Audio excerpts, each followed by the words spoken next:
In part 3 of this acid-base review, we will learn about weak acids and weak bases, the 5% rule, learn what effect a common ion will have on a weak acid and weak base, and finally, we will examine the pH of several salts. A typical acid equilibria, shown here, includes water as a reactant and the hydronium ion as the conjugate acid. However, in all subsequent discussions involving acids, we will use the abbreviated version of this equilibria that does not include water. So what is a weak acid? Perhaps the best way to describe a weak acid is to compare and contrast it to a strong acid.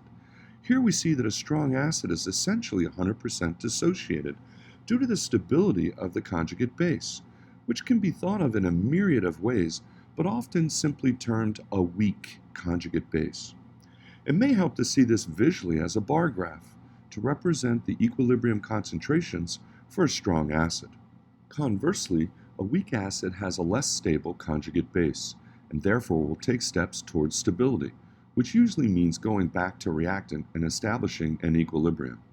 The equilibrium concentrations represented within a bar graph clearly demonstrate the extent of dissociation. In other words, the conjugate base is unstable or sometimes called a strong conjugate base, and that reactants are favored. Recall that equilibriums will employ the law of mass action, or commonly called the law of equilibrium, which is shown here in its generic form.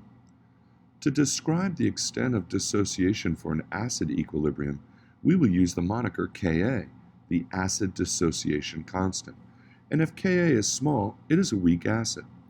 A giveaway that an acid is a weak acid within some problem is that you must be given the Ka of the acid within the word problem. And if that value is something like 1 times 10 to the minus 4 or smaller, then it is a weak acid, like the weak acids listed here. We will also introduce a weak base by comparing and contrasting it to a strong base. Here we see several examples of strong bases, which completely dissociate, indicating that the conjugate acid of the strong base is stable and unreactive. Thus, the equilibrium will lie far to the right or completely dissociated. On the other hand, a weak base affords an unstable conjugate acid, which will attempt to take steps towards stability, which means going back to reactants and establishing an equilibrium.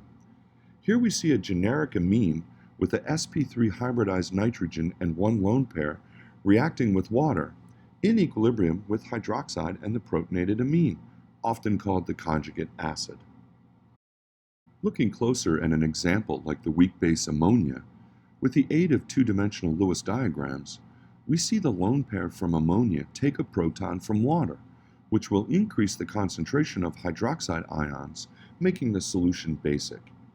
It should be noted that the nitrogen can also be sp2 hybridized in weak base equilibriums, for example, the weak base pyridine.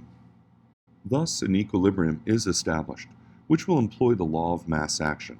For the ammonia equilibrium, we can write the Kb expression as shown. Because the Kb value is small, we can infer that the conjugate acid, or protonated amine, is unstable and will go back to reactant.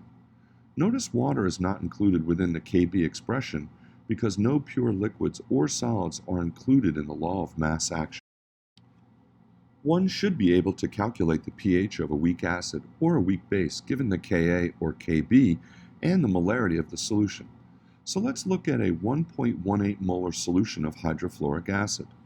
First, write the equilibrium with the given Ka value over the equilibrium arrows, and also include the initial concentration. It is worth mentioning that the small Ka value indicates the acid does not want to dissociate. In other words, the equilibrium will lie far to the left because the conjugate base, fluoride, is unstable or high in energy, and therefore reactive, or one could simply say it is a strong conjugate base. Remember that understanding acid strength is simply examining the stability of the conjugate base. So now let's write the expected change at equilibrium and include those values into the equilibrium expression. As is, this expression produces a messy quadratic equation, but fortunately there is an easier way to solve this problem via the 5% rule. The 5% rule works when the extent of ionization will be less than 5% of the initial concentration of acid. For example, we predict that hydrofluoric acid will dissociate very little due to the small Ka value, and therefore X will be small when compared to the initial concentration of 1.18 molar. Thus, the denominator can be simplified, which affords a much easier calculation. In addition, when one considers significant figure rules of addition and subtraction, the change is often negligible when compared to the initial concentration value. X, the proton concentration, is now easily calculated when compared to a quadratic calculation. So let's check our assumption of the 5% rule and see if the change is less than 5% of the initial concentration. And it is, only 2.5%. Now we can convert the proton concentration to the pH. Note the log sig fig rule. When taking the log of a number with 2 sig figs, one must report 2 sig figs after the decimal point. In the next example, we are asked to calculate the pH of a 0.985 molar solution of acetic acid, which is a weak acid as indicated by the small Ka value. The first step is to write out the acid equilibrium, and it's always a good idea to write the Ka value over the equilibrium arrows. Let's also include the initial concentration of acid at T0 and the change in concentrations when at equilibrium. Now we can substitute the equilibrium concentrations into the expression for Ka. The denominator can be simplified using the 5% rule, and X, the proton concentration, can be more easily calculated. Before we move on, it is best to check and see if the 5% rule assumption holds, and it does. X, which is also the percent dissociation, is 0.427% of the initial concentration. Thus, the final pH can be calculated.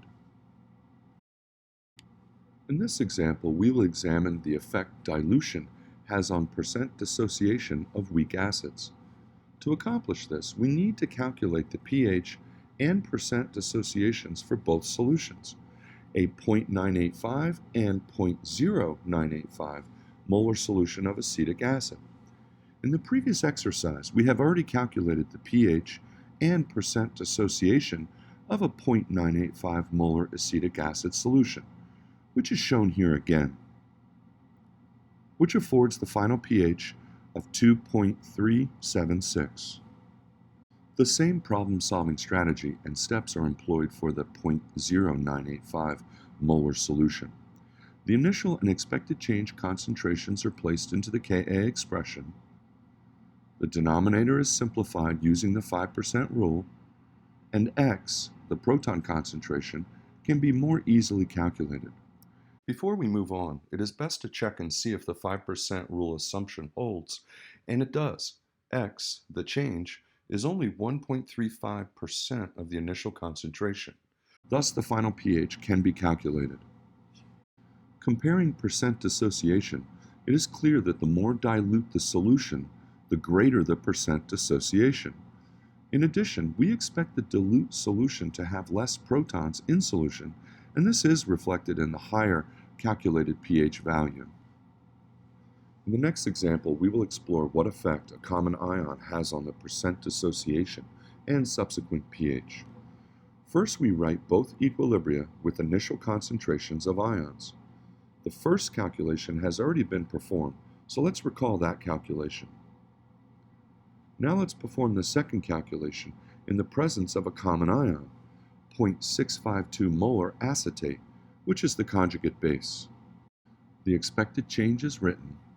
Substitute the equilibrium concentrations into the expression for Ka. The denominator and numerator can be simplified using the 5% rule, and X, the proton concentration, can be more easily calculated. Before we move on, it is best to check and see if the 5% rule assumption holds, and it does. X, which is also the percent dissociation, is 0.00275% of the initial concentration. Thus, the final pH can be calculated. Alternatively, one could use the Henderson-Hasselbalch equation to achieve the final pH in a much simpler problem-solving strategy, and this will be discussed in the next part of this acid-base review, Part 4. Comparing percent dissociation, it is clear that the common ion impedes dissociation. In addition, the less the percent dissociation, the higher the pH. Now let's calculate the pH of a weak base solution. It might help to recall visually with two-dimensional Lewis structures the equilibrium that will take place with the weak base methylamine and water that increases the concentration of hydroxides. So let's write the equilibrium with the Kb over the equilibrium arrows and the initial concentration of methylamine. Writing down the expected change or equilibrium concentrations, placing them into the Kb expression, and similar to previous problem-solving strategies, simplifying the denominator due to the 5% rule affords an easier calculation to X, the hydroxide concentration, or the percent reactivity of the weak base with water.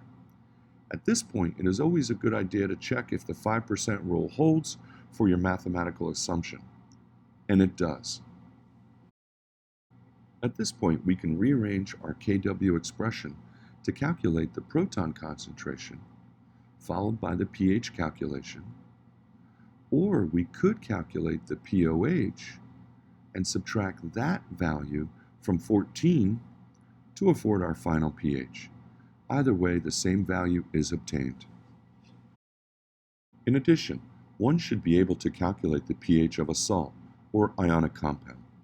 As one can imagine, when the salt is dissolved, the pH can be either acidic, neutral, or basic.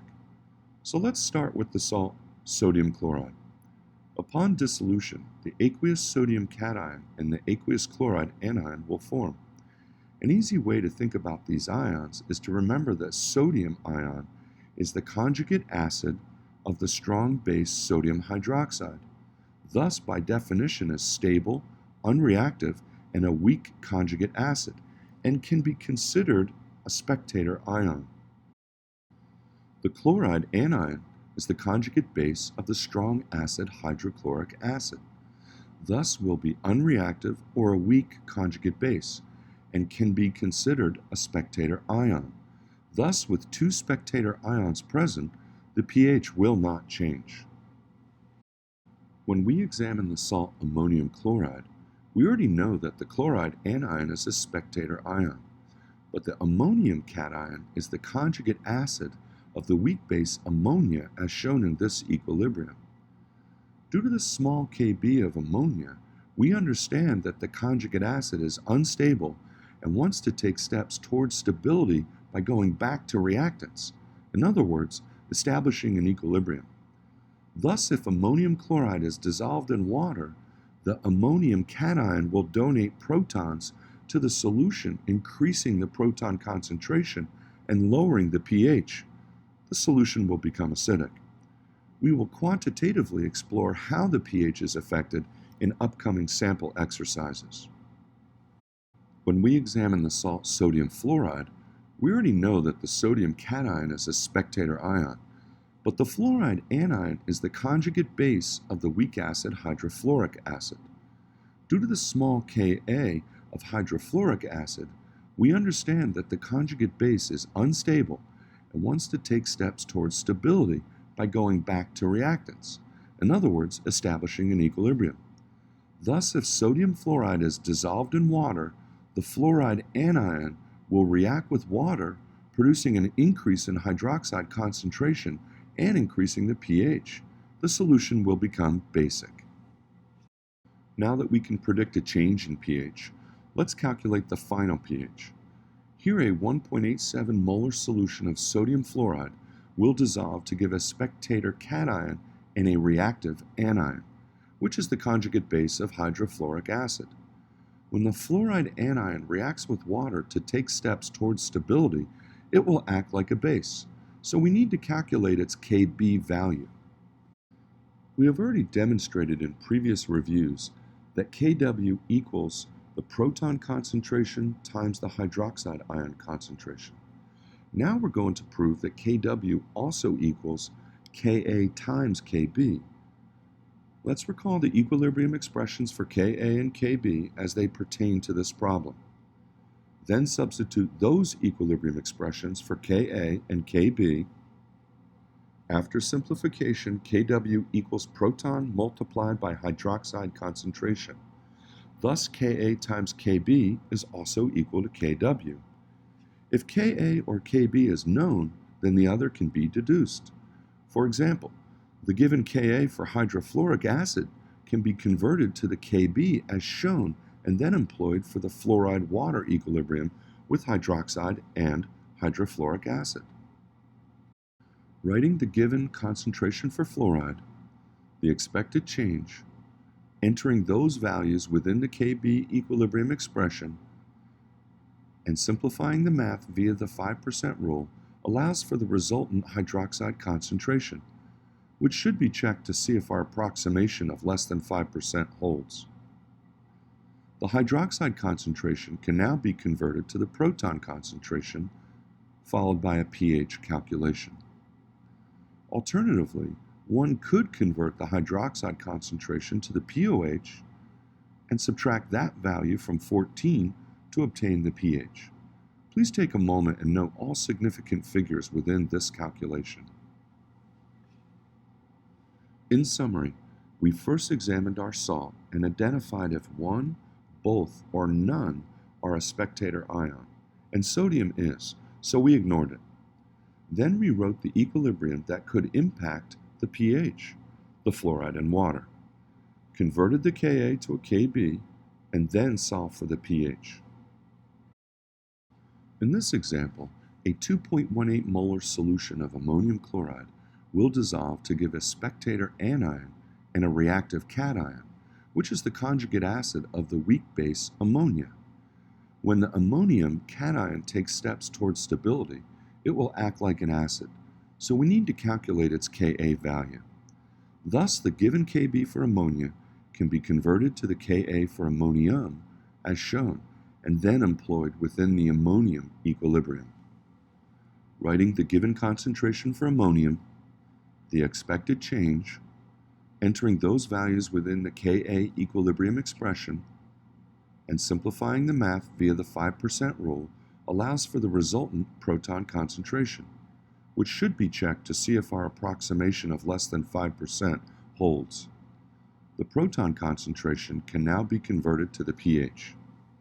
In summary, we first examined our salt and identified if one, both, or none are a spectator ion, and chloride is, so we ignored it. Then we wrote the equilibrium that could impact pH, the ammonium as a proton donor, converted the Kb to a Ka, and then solved for the pH. In all of the examples we have seen thus far, one of the ions has been a spectator ion, allowing us to focus on the other ion, which affects the pH. But what if both ions can affect the pH upon dissolution? Here we see methylammonium cyanide dissolving, and both can affect the pH. In other words, neither is a spectator ion. The methylammonium cation is the conjugate acid of the weak base methylamine, and the cyanide anion is the conjugate base of the weak acid hydrocyanic acid. The key here is to rewrite an equilibrium demonstrating how the unstable ions will take steps towards stability.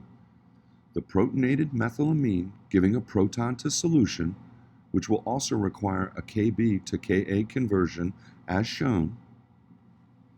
Next, rewrite the cyanide equilibrium as it takes steps towards stability by taking a proton from solution, and this new equilibrium will require a Ka to Kb conversion as shown.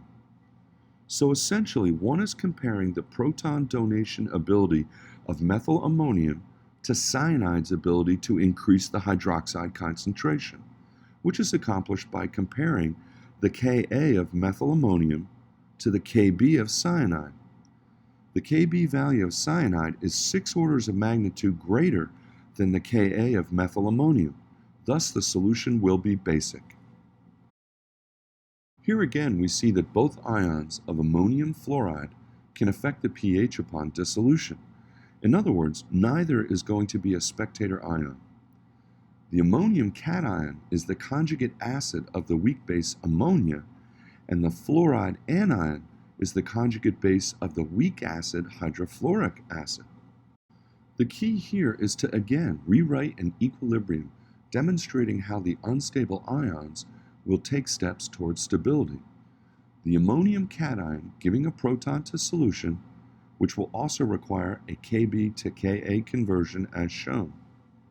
And next we rewrite the fluoride equilibrium as it takes steps towards stability by taking a proton from solution. And this new equilibrium will require a Ka to Kb conversion as shown. So essentially one is comparing the proton donation ability of ammonium to fluoride's ability to increase the hydroxide ion concentration, which is accomplished by comparing the Ka of ammonium to the Kb of fluoride. The Ka value of ammonium is slightly larger than the Kb of fluoride, thus this solution will be slightly acidic.